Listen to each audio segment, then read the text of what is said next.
नमस्कार, जनसत्य न्यूज देख रहे हैं आप और मैं हूं आपके साथ सचिन दुबे। रेलवे के बाद इंटरनेशनल फ्लाइट्स को लेकर भी सरकार का फैसला सामने आया है। सरकार के फैसले के मुताबिक 15 जुलाई तक भारत से और भारत के लिए इंटरनेशनल कमर्शियल फ्लाइट सेवा पर रोक लगा दी गई है।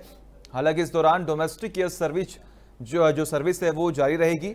यह आदेश केवल कार्गो विमान और डीजीसीए से अप्रूव्ड स्पेशल विमान पर लागू नहीं होंगे। बता दें, कोरोना के कारण पूरे देश में 25 मार्च को लॉकडाउन लागू किया गया था। उससे पहले ही 23 मार्च से इंटरनेशनल फ्लाइट पर रोक लगाई गई है। पहले यह एक सप्ताह के लिए 29 मार्च तक था, जिसे बाद में लॉकडाउन के साथ लगातार बढ़ाया जाता रहा। इससे पहले रेलवे ने 25 जून को कहा था कि 12 अगस्त तक ट्रेनों का नियमित संचालन नहीं होगा। इस दौरान केवल स्पेशल ट्रेनें चलती रहेंगी। रेलवे के पुराने आदेश के मुताबिक 30 जून तक ट्रेन संचालन कैंसिल करने का फैसला लिया गया था। ऐसे में अगर किसी ने 1 जुलाई से 12 अगस्त तक टिकट बुक किया होगा तो उसे फुल रिफंड मिल जाएगा।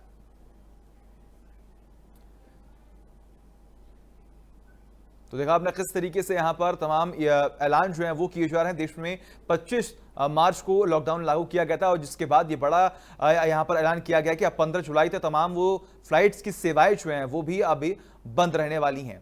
वहीं कांग्रेस नेता राहुल गांधी ने एक बार फिर प्रधानमंत्री नरेंद्र मोदी पर चीन विवाद को लेकर निशाना साधा है। लद्दाख की गलवान घाटी में भारतीय सेना के 20 जवान शहीद हो गए, तभी से हालात तनावपूर्ण हैं। राहुल ने एक वीडियो जारी किया। राहुल गांधी ने कहा कि पीएम बिना डरे बिना घबराए सच बताएं कि चीन ने जमीन ली है और हम कार्रवाई करने जा रहे हैं। इस स्थिति में पूरा देश आपके साथ खड़ा है। कांग्रेस नेता राहुल गांधी ने कहा कि पूरा देश एक होकर सेना और सरकार के साथ खड़ा है, लेकिन एक जरूरी सवाल उठा है। कुछ दिन पहले हमारे पीएम ने कहा था कि कोई हिंदुस्तान में नहीं आया, किसी ने हमारी जमीन नहीं ली है। राहुल गांधी ने कहा कि सैटेलाइट तस्वीरों में दिखा रहा है कि सेना के पूर्व जनरल कह रहे हैं और लद्दाख के लोग कह रहे हैं कि चीन ने हमारी जमीन एक नहीं बल्कि 3 जगह छीनी है। कांग्रेस नेता ने कहा कि पीएम जी, आपको सच बोलना पड़ेगा, घबराने की जरूरत नहीं है। अगर आप कहेंगे कि जमीन नहीं गई लेकिन जमीन चीन ने ली है तो चीन का फायदा होगा। हमें मिलकर इनसे लड़ना है और इन्हें उठाकर फेंकना है। इस वीडियो में राहुल गांधी ने कहा कि हमारे जो शहीद जवानों को आखिर बिना हथियार के बॉर्डर पर किसने भेजा और क्यों भेजा। वही लद्दाख सीमा में गलवान घाटी में भारत और चीनी सैनिकों के बीच हुई हिंसक झड़प के बाद कांग्रेस लगातार केंद्र की मोदी सरकार पर हमलावर है। कांग्रेस की ओर से सरकार पर लगातार इस बात का दबाव डाला जा रहा है कि वह चीन के साथ सीमा विवाद पर देश को सच बताए।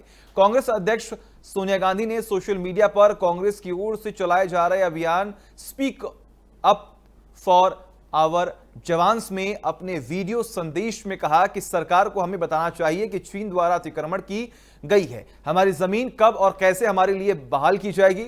उन्होंने कहा कि सरकार को हमारी सेना को पूर्ण समर्थन और शक्ति देनी चाहिए, यही सच्ची देशभक्ति होगी। सोनिया गांधी ने कहा कि प्रधानमंत्री नरेंद्र मोदी कहते हैं कि चीन ने कोई अतिक्रमण नहीं किया, लेकिन दूसरी तरफ रक्षा मंत्रालय और विदेश मंत्रालय बातचीत कर रहे हैं।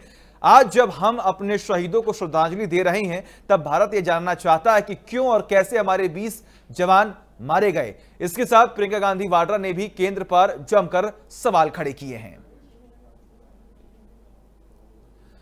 वहीं लद्दाख सीमा पर भारत और चीन के बीच गतिरोध बढ़ता जा रहा है। गलवान घाटी के बाद चीनी सेना ने पेगोंग झील के इलाके में अपनी तैनाती बढ़ा दी है। सैटेलाइट इमेज में यह साफ हुआ है कि फिंगर 4 और फिंगर 5 के बीच चीनी सेना ने अपनी मौजूदगी बढ़ाई है।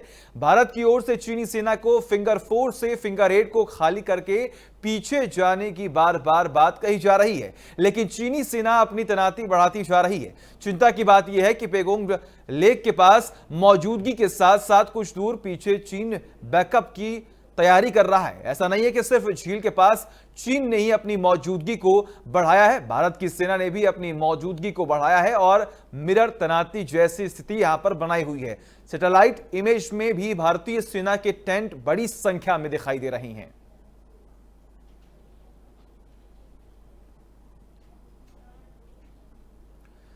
और इसी के साथ फिलहाल खबरों में बस इतना ही। देखते रहिए जनसत्य न्यूज। नमस्कार।